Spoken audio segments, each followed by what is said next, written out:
Last part में हमने देखा लूशिंग हेरोल्ड की मदद के बाद और भी ज्यादा स्ट्रांग हो जाता है। लूशिंग को इस जगह पर हेरोल्ड ने काफी सारे एनर्जी क्रिस्टल दे दिए थे, जिसकी वजह से उसकी पावर काफी ज्यादा बढ़ गई थी। दूसरी तरफ जो ड्रैगन कंट्री के मास्टर शेंड थे, उन्हें भी लूशिंग के जिंदा होने के बारे में सारी की सारी चीजें पता चल जाती है। मास्टर टैंग जोंग्यू बोलने लगते हैं मैं उसको बिल्कुल भी नहीं छोड़ने वाला। जबकि दूसरी तरफ इस जगह पर जो जीदाव होता है, उसे भी ये सारी चीजें सुनने के बाद काफी ज्यादा गुस्सा आता है, जिसके साथ नेक्स्ट सीन हमको दिखाया गया था वर्ल्ड मार्शल आर्ट एसोसिएशन के मेंशन का, जिस जगह पर एक पार्टी चल रही थी, जिसके बाद ही सारे के सारे कंपटीशन होने वाले थे। सारे के सारे लोग इसी बारे में बात कर रहे होते हैं कि आखिरकार आज इस जगह पर क्या होने वाला है। हेरोल्ड इसी के साथ ही लूशिंग को उस जगह पर लेकर आ जाता है एक नए रूप के साथ, ताकि वो सभी लोगों के पावर को देख सके और अपने लोगों को पहचान सके, जो कि इस जगह पर उसे अच्छे तरीके से जानते हैं। हमने लास्ट पार्ट में प्रिंसेस फियोना को देखा था, जो कि वर्ल्ड मार्शल आर्ट एसोसिएशन के जो लीडर है, उनकी इस जगह पर बेटी है। इसी के साथ लिन वान वन बात कर रही होती है कि सही में इस जगह पर प्रिंसेस फियोना के पास कितनी बड़ी अपॉर्चुनिटी है। ये सुनने के बाद किन भी बोलने लगता है तुम भी इस जगह पर एक मास्टर शेंड की डॉटर हो, तुम्हें बिल्कुल भी चिंतित नहीं होना चाहिए, तुम्हारे पास भी एक दिन जरूर इस तरीके का मौका आएगा। वैसे भी वो इस जगह पर कंबाल्ड की डॉटर है, तुम उसके बारे में जानती हो आखिरकार वो पर्सन कितना ज्यादा स्ट्रॉन्ग है। वो शायद से सबसे पहला मास्टर शेंड था हमारे वर्ल्ड का। ये सुनने के बाद लिन वान वन कहने लगती है लेकिन जो बिग ब्रदर लूशिंग है वो काफी ज्यादा स्ट्रॉन्ग है, मुझे ऐसा लगता है कि वो इस जगह पर एक टाइम आने पर इसे भी पीछे कर देंगे। ये सुनने के बाद किन इस जगह पर कहने लगता है मुझे ऐसा ही लगता है, क्योंकि मेरे बिग ब्रदर ने भी इस जगह पर उससे मार खाई है और वो भी मेरी ही तरह कुछ टाइम के लिए शैडो में चला गया है। और मुझे लगता है जब वो ट्रेनिंग करके स्ट्रांग हो जाएगा तभी वो बाहर आएगा। और वैसे भी मैं बस तुमसे यही कहना चाहता हूँ कि लूशिंग का सामना करंट टाइम में तो कोई नहीं कर सकता, वो काफी ज्यादा स्ट्रांग है। उसने इस जगह पर 8th लेवल पर रहकर एक 9th लेवल के मास्टर को डिफीट कर दिया, आई मीन एक सेंट को डिफीट कर दिया। तो आखिरकार वो कितना ज्यादा स्ट्रांग होगा। मेरी जो उसकी लास्ट फाइट हुई थी वो भी तुमने देखी थी, वो कितनी ज्यादा बेकार थी, उसमें मैं इजीली डिफीट हो गया था। ये सुनने के बाद लेन वान वान कहती है लेकिन मुझे ऐसा लगता है कि जो ब्रदर है वो इस जगह पर सही में किंसू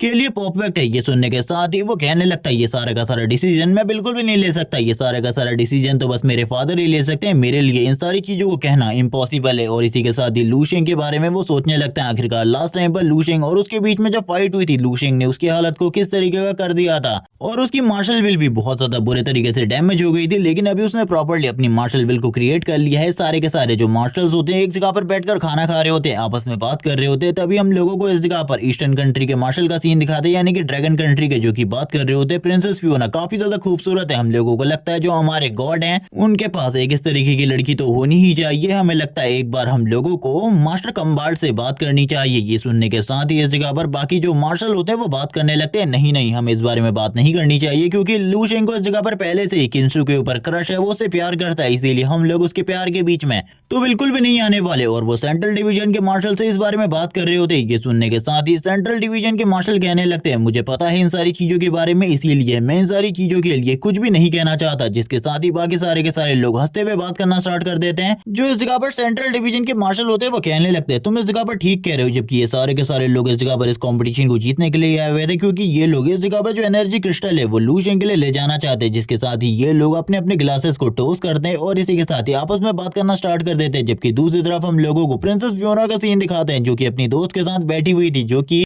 एक दूसरे मास्टर शेड या फिर किसी ग्रैंड मास्टर की डॉटर है। वो दोनों आपस में बात कर रहे होते हैं। प्रिंसेस फियोना बोलती है ये सारी की सारी चीजें काफी ज्यादा बेकार है, मुझे इस तरीके की पार्टियों में आना बिल्कुल भी पसंद नहीं है। तभी उसकी दोस्त इस जगह पर कहने लगती है मुझे ऐसा लगता है इस जगह पर वर्ल्ड के स्ट्रॉन्गेस्ट पर्सन आए हुए हैं, तुम्हें इनमें से कोई ना कोई तो जरूर पसंद आएगा। देखो काफी सारे यंग मैन भी इस जगह पर मौजूद है, इनमें से तुम्हें किसी न किसी को तो चूज कर लेना चाहिए। फियोना कहने लगती है लेकिन मुझे ऐसा बिल्कुल भी नहीं लगता, इनमें से कोई भी मेरे लायक है। और वैसे भी मेरे फादर ने मुझे एक चॉइस दी है, मुझे आज इस जगह पर जल्दी से जल्दी अपने लिए किसी न किसी को सिलेक्ट करना होगा, वरना मेरे फादर ही मेरे लिए किसी न किसी लड़के को चूज करेंगे। और इस जगह पर हम देखते हैं जो वो लड़की होती है वो फियोना से कहने लगती है मुझे सच बताओ क्या इस जगह पर तुम्हें कोई भी लड़का पसंद नहीं है। फियोना इस जगह पर लंबी सांसें लेते हुए कहती है नहीं नहीं मैंने इस जगह पर सारे लड़कों की तरफ देखा भी नहीं है अभी अच्छी तरीके से। इसी के साथ ही फियोना कहती है क्या तुम इस जगह पर किसी स्पेशल लड़के के बारे में बात कर रही हो। ये सुनने के साथ ही उसकी दोस्त कहती है क्या तुमने उसे अभी तक नहीं देखा, मुझे तो ऐसा बिल्कुल भी नहीं लगता, मुझे लगता है तुमने अभी तक उसे देख लिया है और बस इस जगह पर अनजान बन रही हो। तुम इस जगह पर अनजान बिल्कुल भी मत बनो, अगर कोई है तो उसके बारे में मुझे बता दो, वरना मैं तुम्हें एक दिखाती हूँ जो कि मैंने देखा, वो सही में काफी ज्यादा हैंडसम था। इन लोगों की बातें इस जगह पर इसी तरीके की चल रही होती है। फियोना भी ये सुनने के बाद हैरान होती है और कहने लगती है आखिरकार तुम किसके बारे में बात कर रही हो, क्या तुम मुझे बताओगी। ये सुनने के साथ ही वो बताती है क्या तुमने उस पर्सन को नहीं देखा जो कि सर हेरोल्ड के साथ इस जगह पर आया था और मैंने खुद देखा था सर हेरोल्ड भी उसे रिस्पेक्ट शो कर रहे थे। ये सुनने के बाद तो प्रिंसेस फियोना कहती है आखिरकार तुम किस बंदे के बारे में बात कर रही हो। वो तुरंत ही लू शेंग की तरफ उंगली करने लगती है। हम लोगों को लू शेंग का सीन दिखाते हैं जो कि बस खाने के ऊपर ही नजर रखे हुए था। वो तभी कहने लगता है कोई मेरे ऊपर नजर रख रहा है, इसीलिए मुझे ऐसा लगता है कि ये इस जगह पर कोई ना कोई ऐसा पर्सन होगा। लेकिन तभी वो इस जगह पर समझ जाता है आखिरकार ये कौन है। ये इस जगह पर कुछ लड़कियां हैं, इसीलिए वो कहता है मुझे इन सारी चीजों में बिल्कुल भी ध्यान नहीं देना चाहिए। मैं इस जगह पर बिल्कुल भी अपनी प्रोफाइल को सभी लोगों के सामने आने नहीं दे सकता। इसी के साथ ही वो दूसरी लड़की फियोना से कहने लगती है अगर ये लड़का तुम्हें पसंद नहीं है तो इस जगह पर मुझे ट्राई करने दो, मैं उस जगह पर जाकर ट्राई करती हूँ। ये सुनने के साथ ही फियोना कहती है नहीं नहीं, मैं खुद उसके पास जाती हूँ, मैं खुद उसे अप्रोच करने वाली हूँ,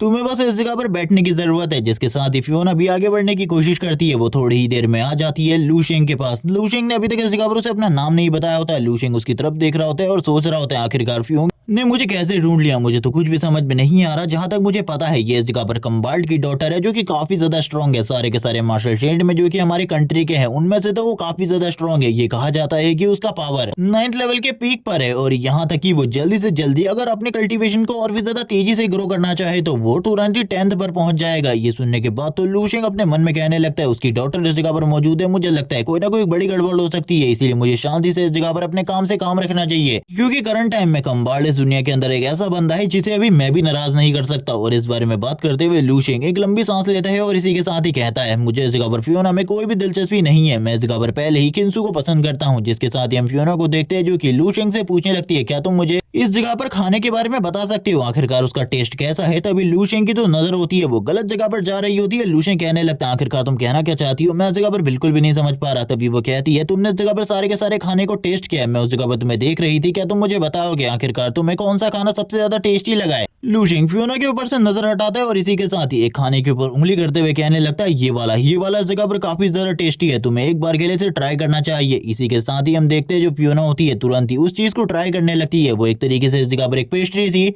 फियोना उसे टेस्ट कर रही होती है और इसी के साथ ही कहती है ये सही में इस जगह पर बहुत ज्यादा अमेजिंग है, तुम्हारा टेस्ट तो इस जगह पर बहुत ज्यादा लाजवाब है। जब वो इस बारे में बात कर रही थी लू शेंग कहने लगता है हाँ जरूर, और वो उसकी तरफ देखते हुए सोच रहा होता है ये लड़की इस जगह पर एक तरीके से मेरे साथ फ्लर्ट करने की कोशिश कर रही है, बात करना चाहती है। और मुझे लगता है इससे अगर मैं बात करूँ तो मुझे काफी सारी नई चीजों के बारे में पता चल सकता है। और इसी के साथ ही हम लोगों को वापस से 2 ग्रैंड मास्टर का सीन दिखाते हैं और ये 2 वही है जिनको हमने पहले भी देखा था। ये लोग इस जगह पर बात कर रहे थे लू शेंग के बारे में। वो बोलने लगता है सही में इस जगह पर इस लड़के की किस्मत तो काफी ज्यादा अमेजिंग है, मैंने नहीं सोचा था कि ये डायरेक्टली इस जगह पर आने के बाद प्रिंसेस फियोना से बात कर पाएगा। उससे बात करना सभी के सभी मार्शल शेंड या फिर ग्रैंड मास्टर का सपना होता है, लेकिन किसी से भी वो बात नहीं करती। लेकिन इस लड़के को उसने खुद अप्रोच किया है। आसपास जितने भी लोग हैं वो सारे के सारे इस जगह पर काफी ज्यादा जेलस फील कर रहे हैं। इसी के साथ ही वो जो लड़की होती है वो इसी के साथ ही कहने लगती है तो मुझे इस बारे में बताओगे लू शेंग अभी भी जिंदा है या फिर वो मारा जा चुका है, क्योंकि उसके बारे में हम लोगों के पास करंट टाइम में कोई भी इन्फॉर्मेशन नहीं है और ना ही कोई नई इन्फॉर्मेशन उसके बारे में आ रही है। और वो तो अभी इस जगह पर भी नहीं आया, क्या तुम इसके बारे में कहना चाहोगे कि वो मारा जा चुका है। ये सुनने के साथ ही वो कहने लगता है नहीं नहीं, वो मारा नहीं गया, बल्कि अभी भी वो इस जगह पर जिंदा है। मैं तो बस इन लोगों की लव स्टोरी को देखने में लगा हुआ था। अगर मैं लू शेंग के बारे में बात करूँ तो वो अभी भी जिंदा है और मैं ये सारी चीजें ऐसे ही नहीं कह रहा, बल्कि मेरे पास इस चीज के प्रूफ भी है। तुम इस जगह पर देख सकती हो जो इस जगह पर ड्रैगन स्टेट की आर्मी है वो इस जगह पर आई हुई है, लेकिन हर बार ये इस जगह पर खुद नहीं आते थे। कोई भी मार्शल इस जगह पर खुद नहीं आता था, ये अपने न्यू सोल्जर्स को भेजते थे ताकि उन लोगों की प्रैक्टिस हो सके, वो लोग अपने पावर को चेक कर सके।